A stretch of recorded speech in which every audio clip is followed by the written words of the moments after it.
I just love gaming journalists. They always have the best opinions, like when they compared Cyberpunk 2077 to Adolf Hitler. I mean, it's just such a logical and natural comparison to make. But anyway, today I have two articles for you, and we're gonna start with one written by, I believe it's Paste magazine, which no one has ever heard of, and for good reason, because again, they compared Cyberpunk 2077 to Adolf Hitler. But yeah, anyway, the article is actually about how Cyberpunk 2077 embodies everything wrong with the AAA gaming industry. Let me read something from the article real quick. Cyberpunk 2077 is truly the game of the year because it represents all the problems holding this industry back. And because the size and scope of its failure is so massive, Cyberpunk 2077 is the game of the year in the same way Hitler was Time's Man of the Year in 1938. Not as an award or accolade, but as a warning and admonishment to the rest of the world. And no, we are in no way comparing a bad game to history's greatest monster. You are. You literally say Cyberpunk 2077 is the game of the year in the same way Hitler was Time's Man of the Year. That's a comparison. Also, the title of the article literally is Cyberpunk 2077 is the game of the year in the same way Hitler was Time's Man of the Year.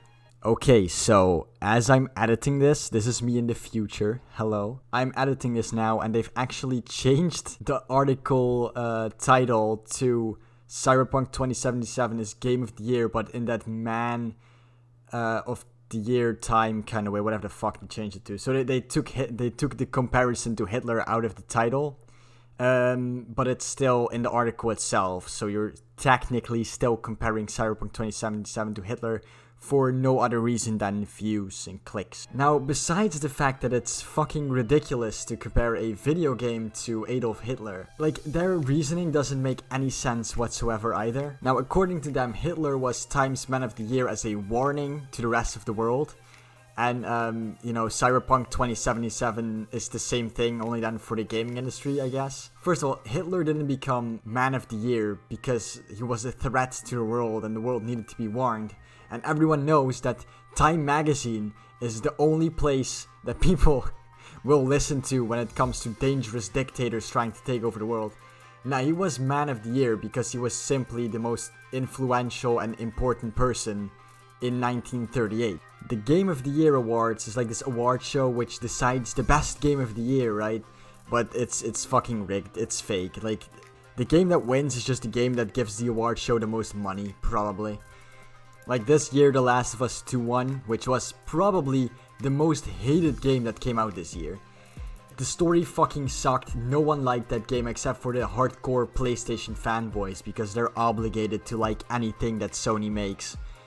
But yeah, if you ask me, Game of the Year should be the most influential and most innovating game that came out in a year, which this year that would probably be Half-Life Alyx, to be honest, because there are some other good games that came out this year, but most of them, like Ghost of Tsushima, just take like existing elements and existing game mechanics, and they do a really good job at like fusing it all together and making a new game, but it doesn't do anything new or innovative like Half-Life Alyx did. But anyway, the comparison doesn't make sense, not only because it's fucking weird to compare games to dictators, but also because the awards both mean different things. One is for the most influential person on Earth, and the other one is for whatever Jeff Keighley decides was the best game this year based upon how much money he got from the company. Now anyway, you guys, I have another article for you today. Cyberpunk 2077 is not only the equivalent of Adolf Hitler,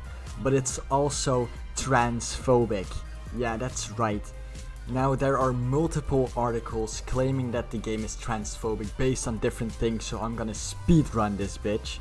First of all, the fucking character creator is transphobic because while it does let you be a man with a vagina, or a woman with a penis, or a man with a woman's voice, the body of a woman with a man's voice and a penis, whatever, right?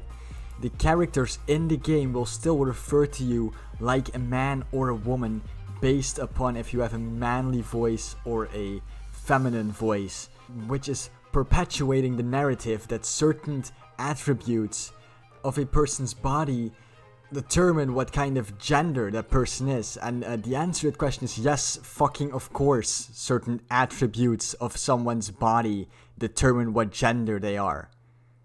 That's how you can tell what gender someone is, based upon the attributes of their body. Are you fucking retarded? Are you mentally disabled that you cannot tell if someone's a man or a woman based upon their physical attributes, or that you shouldn't be able to tell? Obviously, you should.